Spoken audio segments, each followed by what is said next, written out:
김민주 기자, 이번에 많은 분들이 정말로 함께 아파하고 슬퍼하는 가운데 또 공분했던 부분이 바로 112 신고 전화 녹취록이 공개되면서 아니겠습니까? 네. 그러면서 과연 경찰의 대응이 적절했느냐. 그런데 어제 오늘 나온 기사를 보면 경찰청장이 이 참사가 일어났다는 사실을 모른 채 잠이 들었다. 뒤늦게 알았다. 이 정확한 사실관계가 어떻게 되는 거죠? 이 보고 대응이 어떻게 이루어졌는지 예. 타임라인을 좀 정리할 필요가 있을 것 같은데요. 소방이 대통령실에 보고해서 대통령실이 인지한 게 10시 53분쯤입니다. 대통령실이 인지한 건 지난 토요일 밤 10시 53분쯤. 예, 10시 53분에서 한 11시쯤이라고 예. 생각을 하시면 될 것 같은데요.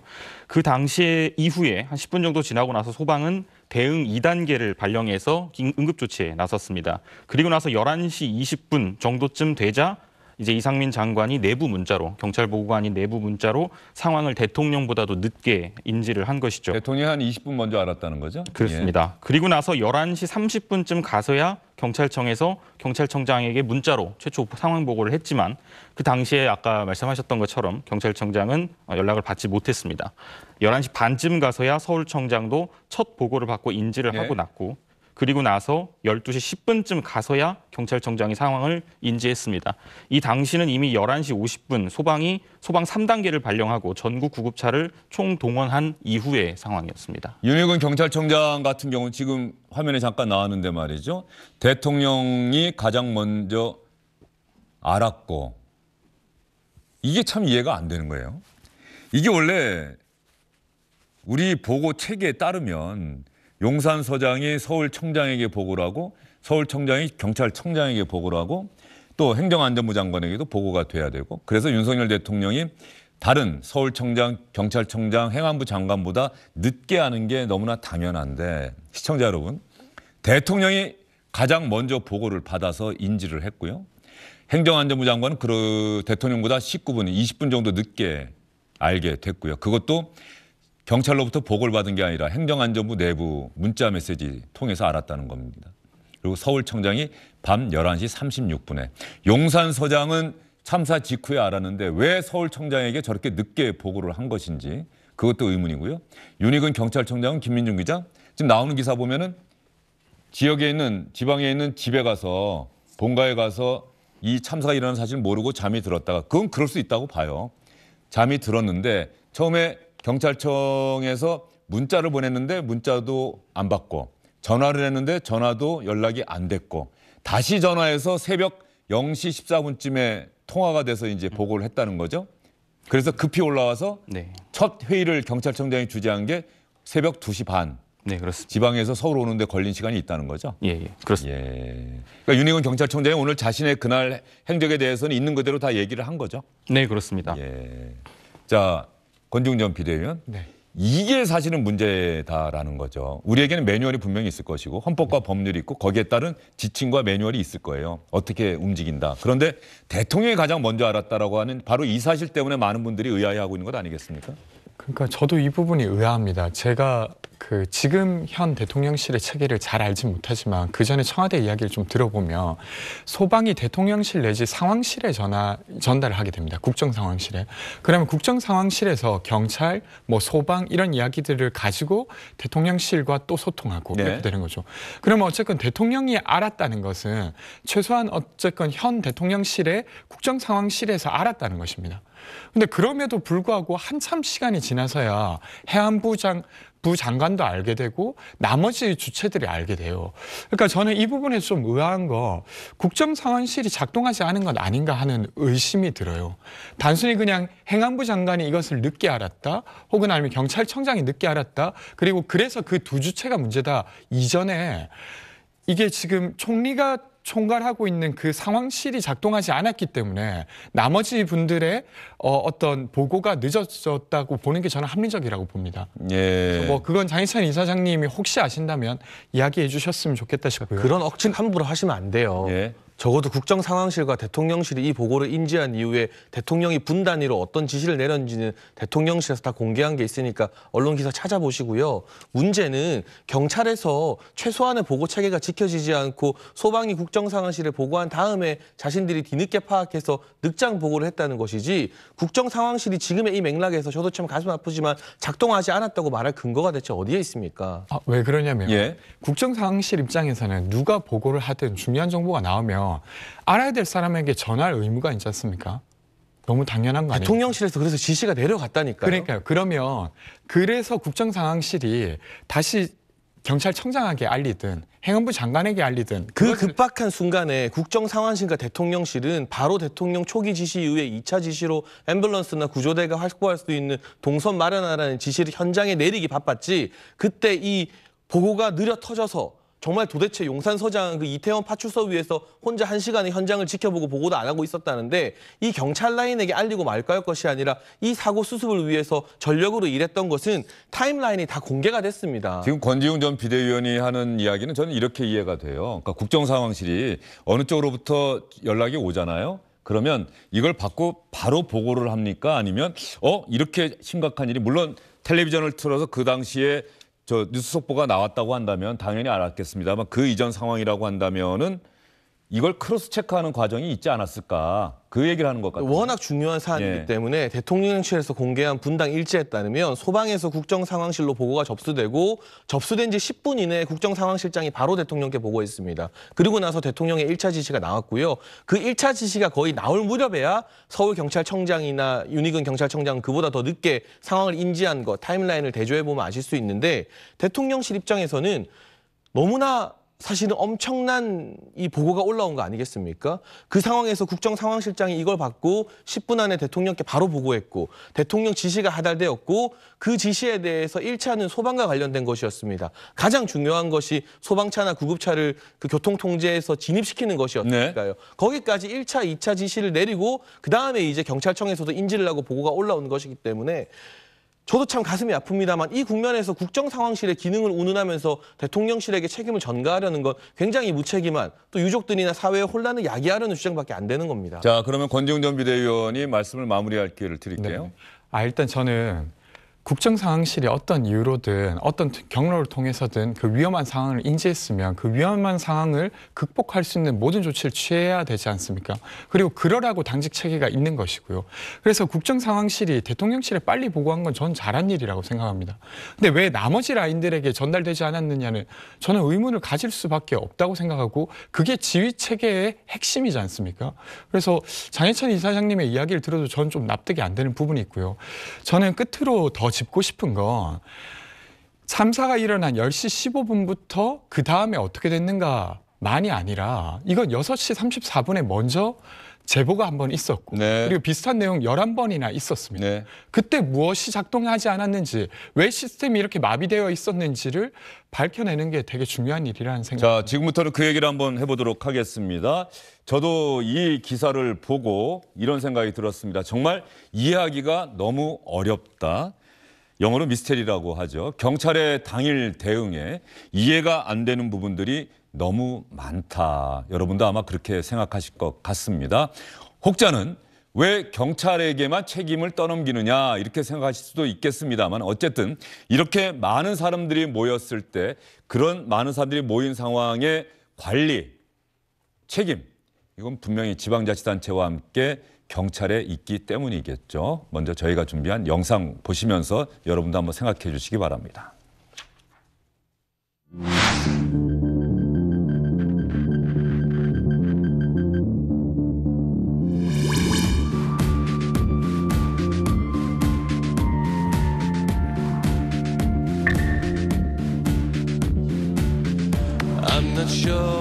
저는 이제 가까스로 빠져나왔는데 112로 전화를 해서 내가 위협적 빨리 통지해달라, 조금 알 것 같으니까 빨리 통제를 해달라.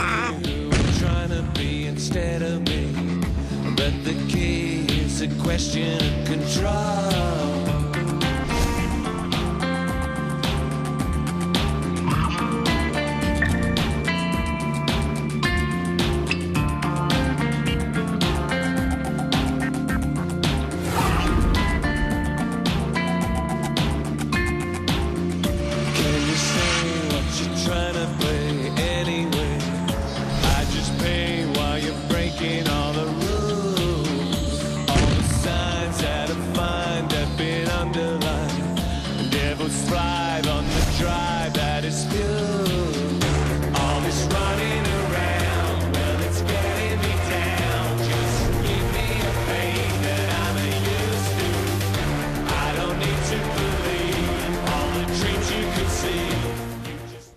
예, 벌써 2명이 수사가 의뢰된 상황이죠. 김민중 기자. 네.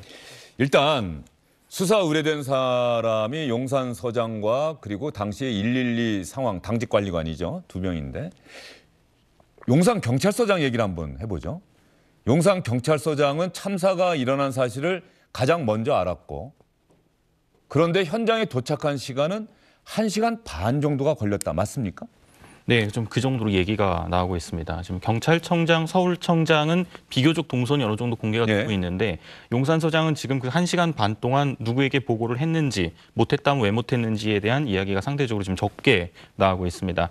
저희가 취재를 해보니까 용산서장은 참사 당일인 29일 당시에 오전 내내 이 대통령실 인근에서 집회 시위 관리를 하고 있었던 것으로 확인이 됐습니다. 당시에는 양대노총이 큰 2만 5천 명 정도의 큰 규모의 집회를 광화문 쪽에서 집회가 열렸는데 용산 대통령실 주변에 관리 통제 업무를 하고 있었다. 네, 지금 그렇게 보이고 한 9시 20분쯤에는 이제 삼각지 파출소 인근에서 집회 시위 관리를 했던 것으로 보이고 용산서장이 현장에 도착했다고 경찰이 주장하는 게 밤 10시 20분쯤입니다. 근데 밤 10시 20분 이거 대단히 중요한 거예요. 이건 진실과 관련된 부분 아니겠습니까? 사실. 예, 그렇습니다. 경찰은 밤 10시 20분쯤 참사가 일어났다는 첫 신고 전화가 들어온 지 5분 만에 바로 도착했다. 이렇게 얘기하고 있는 거죠, 경찰은. 그래서 삼각지 파출소하고 이태원 현장까지의 거리가 한 도로로 한 2km 정도 됩니다. 물론 당시 현장이 굉장히 정신이 없었고 많은 사람들이 모여 있었다는 걸 감안해서 빠른 걸음으로 걸으면 20분 걸리는 거예요. 그 정도 거리가 걸리는 거리고요. 근데 이 구체적으로 이 상황에서 이제 어떤 일이 있었는지는 아직까지는 수사와 감찰의 대상이 되고 있습니다. 그리고 밤 11시에 현장에 도착했다라는 일부 보도에 대해서 경찰 특별감찰팀은 우리가 확인한 사실과 다르다. 이렇게 지금 해명을 하고 있는 상황입니다. 특별감찰팀은 그러면 용산서장의 현장 도착 시간을 어떻게 보고 있는 거예요? 그것까지 공개하진 않았습니까? 아직까지는 확인이 조금 어렵고 수사가 필요한 상황이다. 이런 식으로 기자들한테 좀 설명을 하고 있습니다. 밤 10시 20분에는 아무튼 도착한 건 아니다. 현장에. 의견이 좀 엇갈려서 추가적인 확인이 조금 더 필요해 보입니다. 그리고 용산서장이 이 사실을 알았어요. 그러니까 본인이 주장하기를 뭐 참사가 일어난 지 5분 만에 첫 신고 전화가 들어온 지 5분 만에 현장에 도착을 했다. 그러면 왜 서울청장에게 보고는 그로부터 1시간 10분 뒤에나 용산서장 측 경찰의 이야기에 따르더라도 왜 1시간 10분이나 지난 다음에야 서울청장이 이 상황을 인지하게 됐을까? 이거는 여전히 의문 아닙니까? 네, 그렇습니다. 이임재 전 용산경찰서장이 이제 참사 발생하고 1시간 20분 정도 지난 한 11시 34분에 돼서야 상급자인 서울경찰청장에게 보고를 합니다. 근데 이때 서울청장이 한 번 전화를 못 받습니다. 그리고 2분 뒤에 한 번 더 36분에 보고를 해서 36분에 가서야 서울경찰청장이 상황을 인지를 하게 됩니다. 그래서 이 비는 1시간 19분 동안 이임재 전 서장이 왜 상급자에게 보고를 자제했는지 확인할 필요가 있고요. 다시 한번 말씀드리지만 이 당시 11시 36분은 이미 현장에선 심정지 환자가 다수 발생해서 말 그대로 아비규환이었던 상황이었습니다. 용산경찰서장이 왜 현장에 도착한 시간도 명확하게 확인되지 않고 있고 지금 용산경찰서장은 기자들과의 접촉을 전혀 안 하고 있습니까? 네, 그렇습니다. 지금 대기 발령이죠? 네, 대기 발령이어서 접촉이 어려운 상황이고 지금 저희도 취재를 할 때 주로 이제 이 감찰을 진행하고 있는 경찰청, 본청, 특별감찰팀을 통해서 지금 상황을 확인하고 있는 상황입니다. 용산서장의 이 부분은 장해찬 이사장 보기에도 반드시 밝혀져야 되는 부분 아니겠습니까? 그 당시에 왜 이렇게 서울청장이나 경찰청장이 보고를 늦게 받았는지를 확인하기 위해서라도 용산서장의 저 행동은 적어도 이해가 안 돼요. 아무리 이해하고 싶어도. 그러니까 제가 뭐 섣부르게 꼬리 자르기나 마녀 사냥하려는 것이 아니고요. 이 정도 사건에 꼬리 자르기라는 게 가능하지도 않습니다. 다만 시스템에 대해서도 우리가 재점검을 해야 되지만 시스템이나 매뉴얼이 아무리 갖춰져 있어도 중간에 책임자가 도저히 납득하기 힘든 행위를 해버리면 그 시스템이 붕괴되는 거 아니겠습니까? 적어도 이번 사고에서 용산서장의 행동은 아무리 이해하려 애써봐도 이해가 불가능한 시스템을 붕괴시키는데 중점적인 역할을 한 행동이에요. 오늘까지 나온 단독 보도 등을 종합해서 보게 되면 현장에 도착한 것도 굉장히 늦었습니다만 현장에 도착해서 바로 서울청에게 보고를 하면서 기동대나 추가적인 도로 통제 요청을 한 것도 아니고 또 그 사고 현장에서 뭔가 차도 통제를 하거나 이런 지시를 한 것도 아니고 이임재 전 용산서장이 내린 최초 지시는 이 직원들에게 총력 대응하라. 라는 원론적인 것이었습니다. 그리고 이태원 파출소 옥상으로 올라갔다고 합니다. 파출소 옥상에서 1시간가량 그 압이 규환이었던 현장을 지켜봤다고 해요. 거기서 1시간 동안 옥상에서 현장을 지켜보면서 서울청장에게 전화 한 통 하지 않고 뭘 했는지, 혹시 뭐 다른 루트로 누군가에게 연락을 했는지, 아니면 왜 지시를 하지 않았는지, 그 자리에서 패닉에 빠져 있었던 것인지, 그 1시간 21분에 대한 미스터리를 푸는 것이 이 사고 진상규명의 핵심이 될 수밖에 없는 것이고요. 그 이후에 서울청장이나 경찰청장 또 행안부 장관 등은 각각 보고를 받고 인지한 시점이 있을 겁니다. 그 시점에서 이 자신들의 어떤 역할에 걸맞게 재보고나 재지시가 잘 이루어졌는지를 따져보고 문책을 해야 되는 것인데, 현재 명확히 드러난 112 종합상황관리실장도 그렇지만 용산 서장 같은 경우는 그냥 그 1시간을 보낸 것도 아니고 이태원 파출소 옥상에서 사고 현장 뻔히 지켜봤다고 하는데, 이걸 도대체 납득할 수 있는 국민이 누가 있겠습니까? 여기에 대해서는 명백한 수사가 이루어져야 될 것 같고요. 이미 뭐 피의자 신분으로 전환하는 게 마땅하지 않을까 싶습니다. 예.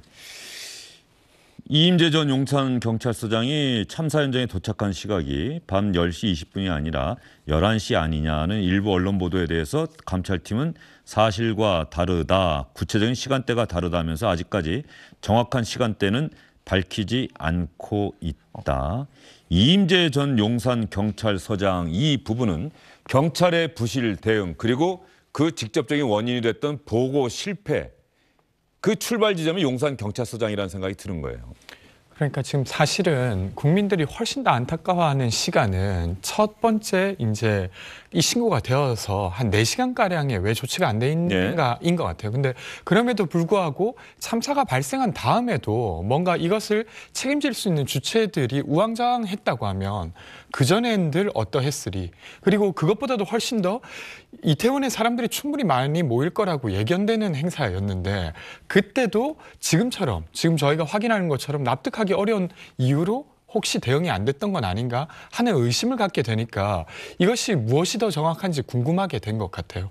근데 어쨌든 참사 이후에 이 일정에 대해서는 좀 더 밝혀져야 될 것 같은데, 저는 뭐 좀 이따 이야기 나누시겠지만 좀 의아한 부분 중에 하나는 112 상황실에 계속 보고가 됐음에도 불구하고 그와 관련된 조치가 왜 안 되었는가에 대한 부분이에요. 물론 그전부터 어떤 대비가 잘 되어서 교통 통제가 잘 되어서 문제가 없었으면 더 좋았겠지만, 그런 통제가 없었더라도 벌써 4시간 전부터 아주 구체적인 증언이 있었음에도 불구하고 왜 우리는 거기에 대응하지 못했는가가 너무 궁금하고, 거기에서 어떤 부실이 조금이라도 있었다면 저는 아주 강하게 처벌해야 되는 부분이라고 생각합니다. 용산경찰서장, 경찰이 서울청장, 경찰청장의 참사 당일 당시의 행적과 이런 것들은 시간대별로 밝히면서 왜 용산서장에 대해서는 밝히지 않고 있는 거죠? 김민중 기자. 방금 이제 약간 정정을 좀 해드리자면, 방금 이제 경찰청 특별감찰팀에서 다시 정정을 했는데요. 아, 그래요? 용산경찰서장이 이태원 파출소에 도착한 시간, 당일 도착한 시간이 23시 05분으로 확인되었다고. 11시 5분으로 확인됐다. 네, 그러면 용산서장이 처음에 10시 20분이라고 한 건 누가 얘기한 거예요? 그거는 지금까지 나온 거? 확보한 내부 문건에 그렇게 내부 문건에 이렇게 돼 있다. 나와 그러면 그거 허위네요?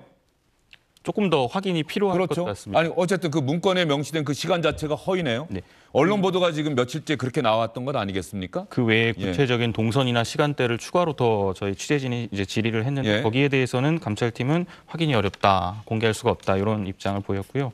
다시 한번 정정을 하면 감찰팀에서 밝힌 바로는 용산서장이 참사 당일 이태원 파출소에 23시 05분에 도착을 했다 이렇게 확인이 됐습니다. 23시 05분에 현장에 도착을 했다. 어쨌든 용산경찰서장의 당일날 당시의 행적과 왜 보고를 하지 않았는지, 이 보고 실패가 왜 일어났는지 이 부분은 정말 명백하게 밝혀져야 해요. 방금 특수본 발표가 사실이면요, 이건 정말 심각한 문제인 게, 용산서 차원에서 본인들이 허위로 책임을 좀 면피하고자 서장의 도착 시간을 일찍 기재해서 보고했다는 거 아니겠습니까? 우리가 이제까지 용산서에서 내놓았던 그 보고서 내용을 토대로 용산서장은 사고 당일 밤 10시 25분경에 현장에 도착했다라고 다 알고 있었고, 며칠 사이 그렇게 언론 보도가 나가면서 그걸 전제하에서 이야기를 했는데, 알고 보니 그보다 40분가량 늦은 11시 이후에 도착했다는 것은 본인이 도착 시간 늦은 것에 대해서 뭔가 숨기기 위해서 허위 보고를 용산서 단위에서 했다는 거예요. 그러니까 그러니까 지금 야당에서는 용산서 일개 경찰서를 타겟으로 삼지 말라고 주장을 하는데 일단 현재 드러난 여러 가지 경과 보고에서 봤을 때 용산서가 현장과 서울경찰청 그리고 경찰청 사이에서 연결고리 역할을 해야 되는데 너무나 중대한 과실에 이어서 지금 김민중 기자 이 이야기에 의하면 허위 보고까지 하면서 사건의 진상을 규명하는 데 방해하는 역할까지도 한 겁니다. 그렇기 때문에 더더욱 용산서에 대한 그리고 이임재 전 용산서장에 대한 강제 수사의 속도를 좀 내야 될 것 같습니다. 예, 이건 분명히 좀 사실관계가 드러나야 한다는 생각이 들고요. 또 하나 김민중 기자, 지금 오늘 특별수사본부가 아마 오전에 브리핑을 한 내용이 있을 텐데 오늘 오전에 브리핑한 내용 중에 저희가 85명 참고인 조사했다는 부분 기억이 나고요. 또 어떤 내용들을 우리 시청자분들이 좀 알아야 될까요? 오늘 특별수사본부가 오전에 브리핑한 내용 가운데. 특별수사본부가 이제 현장에서 경찰 4명, 네. 인근 업소 관계자 14명, 그 아마 문제가 있었던 골목길 네. 주변에서 있었던 상인분들인 것 같고요. 그다음에 목격자 및 부상자 67명 등 85명을 참고인 신분으로 이제 조사를 했습니다. 뿐만 아니라 근처를 비추고 있었던 CCTV가 굉장히 많았다는 내용도 저희가 보도를 해드렸는데요. 그 CCTV 중에 이제 중요한 것들로 판단되는 것, 그다음에 당시 올라온 SNS 게시글, 그다음에 제보글 다수도 조사 대상에 포함이 됐고 또 조사를 한 것으로 밝혔습니다. 이임재 전 용산서장하고 유미진 당시의 112 상황실 관리관, 이거는 감찰이 실시되고 있는데 특별 감찰 결과가 특별수사본부로 넘어와야 되는 거죠? 감찰이 일단 사실관계를 먼저 정리하는 것 아닙니까? 네, 그렇습니다. 예, 그걸 정리해서 넘기면 그걸 토대로 해서 이임재 전 서장과 당시의 112 관리관을 상황관리관을 아마 조사하게 될 것이다. 이런 생각이 드는데 말이죠. 여기서 또 하나 궁금한 게 오늘 조간신문 보면은 이번에 특별수사본부가 압수수색을 단행을 했는데 압수수색을 단행한 곳에 서울경찰청장실과 용산서장실이 빠졌다? 이런 기사가 있던데 김민중 기자, 그건 우리도 확인이 됐습니까? 어떻습니까? 압수수색 대상에. 아예 수사 대상에서 제외한다 이것은 아니고요. 예. 먼저 우선순위를 나름대로 좀 정했던 것 같습니다. 그래서 추후에 얼마든지 다시 수사할 것이고 각자 위치에서의 책임자인 만큼 최종 책임자인 만큼 당연히 수사 대상에 포함된다 이렇게 밝혔습니다. 예. 일단 그러면 김민중 기자 경찰의 설명에 따르더라도 이번에 우리가 압수수색했다고 2, 3일 전에 크게 보도했잖아요. 예. 그때는 제 얘기가 맞는 겁니까? 서울청장실과 용산서장실 압수수색 안 한 건 맞는 겁니까? 네, 우선순위에서 밀렸던 거 맞습니다. 우선순위에서 밀렸다. 네. 용산서장실이 우선순위에서 밀렸다. 알겠습니다. 그리고 또 하나 우리가 시청자분들과 함께 생각해 봐야 될 게 경찰 기동대를 당시에 현장에 배치해야 됩니다. 이렇게 많은 인파가 몰릴 것으로 예상이 되는데 경찰 기동대를 배치해야 됩니다라는 이야기가 파출소 용산서에서는 있었는데 이게 서울청에서는 우리는 용산서로부터 교통기동대 배치 얘기는 들은 적은 있지만 경찰기동대 얘기는 들은 적이 없습니다. 이거 진실공방 벌이고 있는데 김민중 기자 현재까지 취재 결과 어떻습니까? 우선은 용산서 입장에서는 우리는 분명 상부에 기동대가 필요하다고 요청을 했다 이렇게 밝혔습니다. 이태원 파출소 수석한 경찰관도 경찰 내부 게시판에 비슷한 내용의 글을 올렸고요. 참사 하루 전에 이제 용산서 여성 청소년과에서 간담회 결과 보고라는 제목의 문건을 작성했는데 경찰 상인의 이태원장들이 이제 모여서 이제 간담회를 한 내용을 간단하게 정리했습니다. 언제죠 그 시점이? 참사는 29일 하루 전인 하루 전. 28일입니다. 예. 이때 이제 어떤 이야기들이 나오냐면 할로윈 행사 때 행사 기간에 기동대 2개 중대 그러니까 120명 정도의 경찰 인력이 대기할 것 이렇게 나와 있고 또 실제로 작년 할로윈 때는 이제 코로나 등 이유로 질서 유지를 위해서 3개 기동대 180명이 투입이 된 적이 있습니다. 용산서는 이제 이런 것들을 근거로 우린 분명 상부에 요청을 했다라고 하고 여기에 대해서 서울경찰청은 용산서는 교통기동대 그러니까 교통유지 질서 유지를 위한 교통기동대만 요청을 했지 기동대 배치는 요청을 한 적이 없다라고 진실공방을 벌이고 있습니다. 현장에 계속 있었는데 초반에는 이제 교통기동대 20명 정도가 있었던 게 맞기 때문에 누구의 이야기가 정말 사실인지는 추가적인 수사와 감찰을 통해서 좀 밝힐 필요가 있어 보입니다. 근데 김민중 기자, 경찰이 말이죠. 뭐 제가 취재하던 적도 워낙 옛날이긴 합니다. 아마 지금도 크게 변하지는 않았을 텐데 경찰은 이 상부 보고할 때 구두로 보고하기가 어려운 기관이잖아요. 항상 문서로 하지 않습니까? 문서로 해서 그걸 다 증빙자로 남겨야지 안 남기면은 나중에 본인이 어떤 일 당할지 모르니까.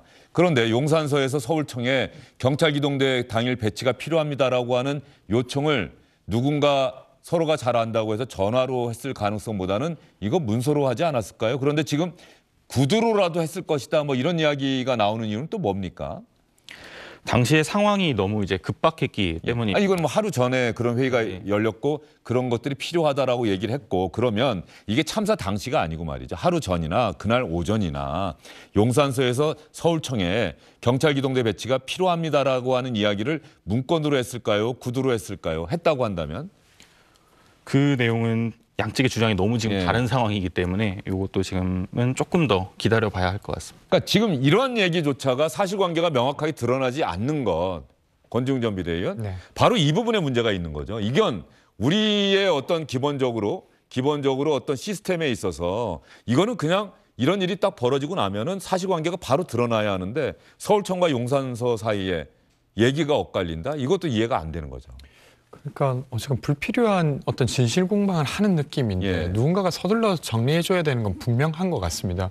왜냐하면 이 사건이라고 하는 건 아주 여러 작용에 의해서 최종적인 상태가 되었다고 저는 봐야 된다고 생각하고 그렇다고 하면 그중에 하나의 부분이기 때문입니다.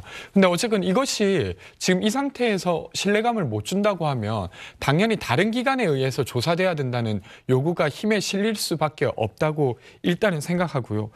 아무튼 뭐 그것은 좀 더 지켜봐야 되지 않을까 생각하고 저는 답답함은 계속 있습니다. 이제 기동대와 관련해서는 네. 오늘 나온 문화일보 단독 보도를 보니까요. 사고 당일에도 이 사고 발생 2시간 30분 전에 이태원 파출소 그러니까 현장에서는 용산서에 기동대 투입을 요청했다고 합니다. 그런데 그 같은 요청이 용산서장에 의해서 묵살되었다는 보도가 나왔어요.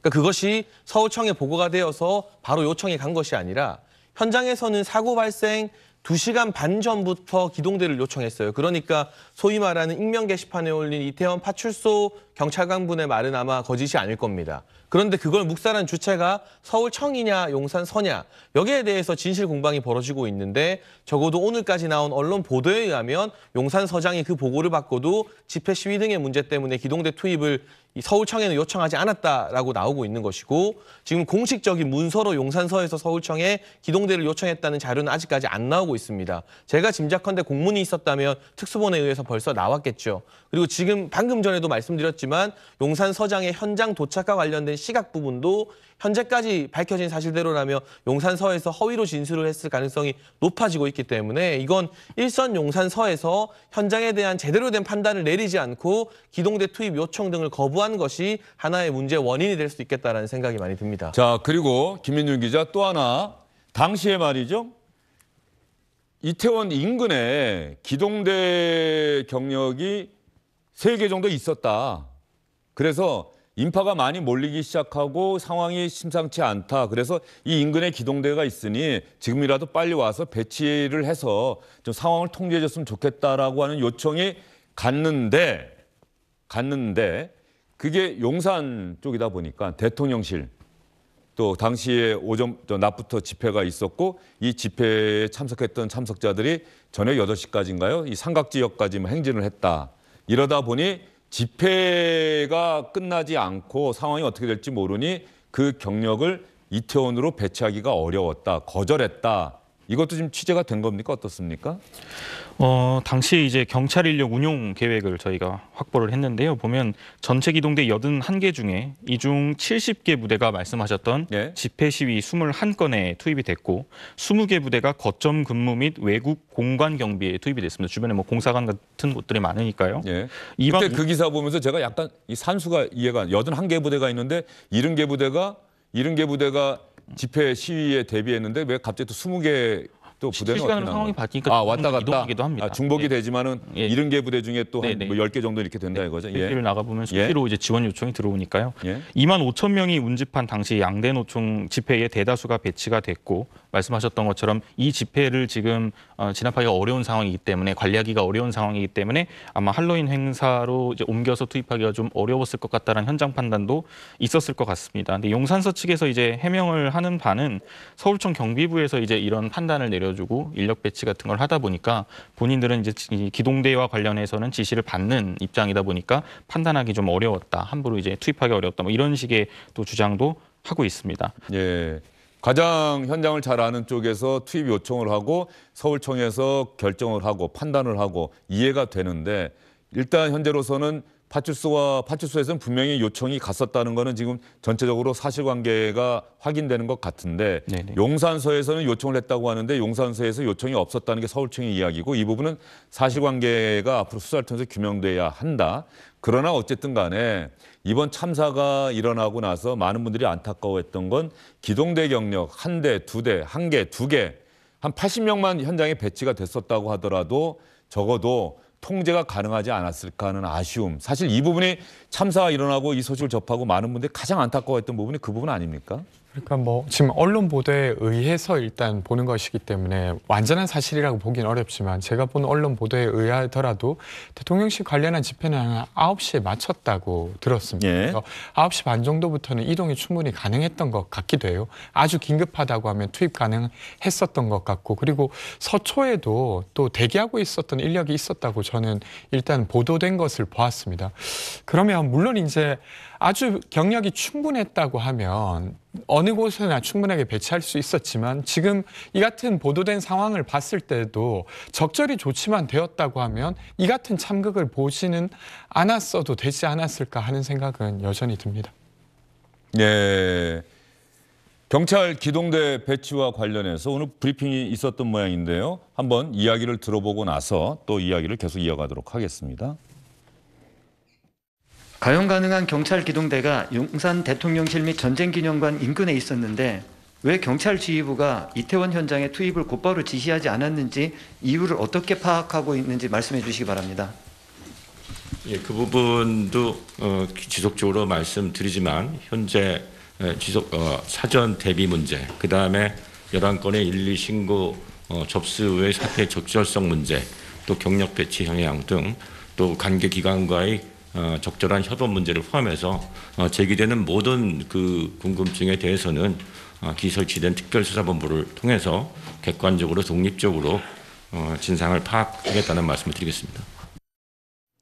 김민중 기자, 현재로서는 이게 또 대통령 경호와 관련된 사안인지 모르겠습니다만 대통령실과 역사박물관 쪽에는 항상 경찰 기동대 경력이 배치가 돼 있는 모양이죠. 네, 그렇습니다. 그쪽 제가 이렇게 왔다 갔다 할 때 한번 그 버스를 본 것 같아요. 네네. 그리고 대통령의 자택 근처에도 항상 저 버스가 있는 것으로 보였고요.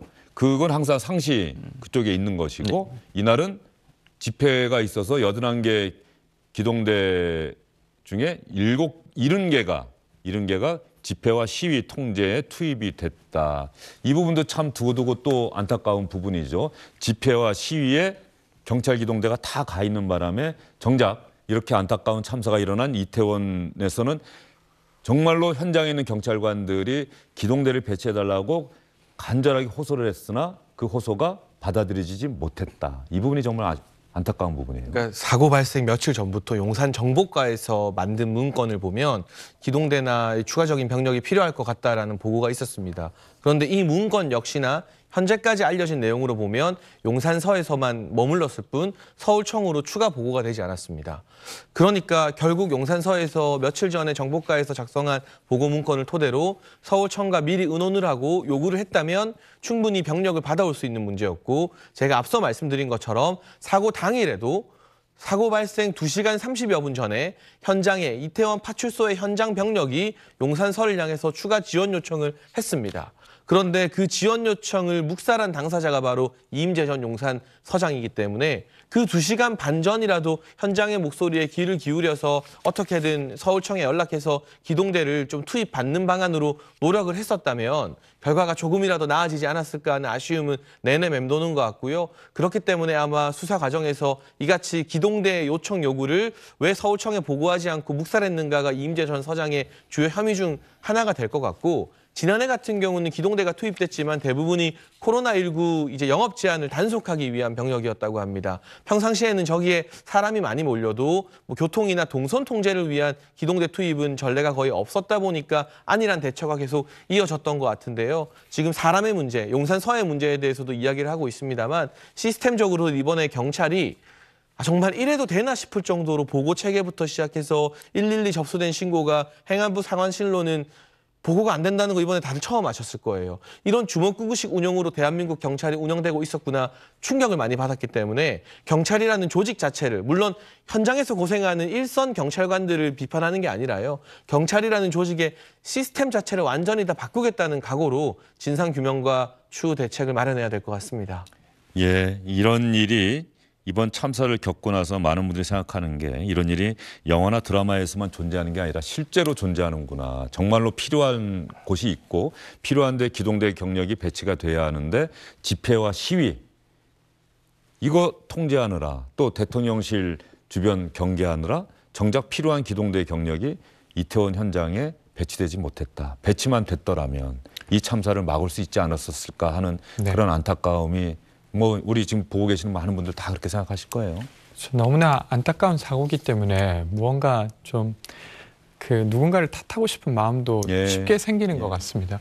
근데 저는 그것이 어떤 또 다른 시민의 어떤 집회나 이런 어떤 목소리를 내는 자유를 또 억압하는 방식으로는 사용되지 않았으면 좋겠고 그 전에 꽤나 감지되었다고 보여지는데 왜 조치가 안 되었는지 그리고 4시간 전에 신고가 시작되었는데 왜 또 대응하지 못했는지 이런 것들을 중심으로 잘 들여다보고 사실은 이렇게 사람들이 군집회 있는 상황은 한국에서는 너무 일상적인 상황이지 않습니까? 매일 아침 뭐 지하철 출근길 그러니까요. 비슷하죠. 그러니까 저도 뭐 신도림역에서 내려야 될 일이 있거나 이러면 그냥 제가 움직이는 게 아니라 떠서 움직인다는 경험을 할 만큼인데 이것이 되게 이렇게 비극적인 상황까지 올 수 있다는 걸 안타깝게도 이제야 안 것이 너무 미안하고 근데 시스템적으로는 아주 냉철하게 잘잘못을 따지고 재발 방지 대책을 내야 될 것 같습니다. 예, 알겠습니다.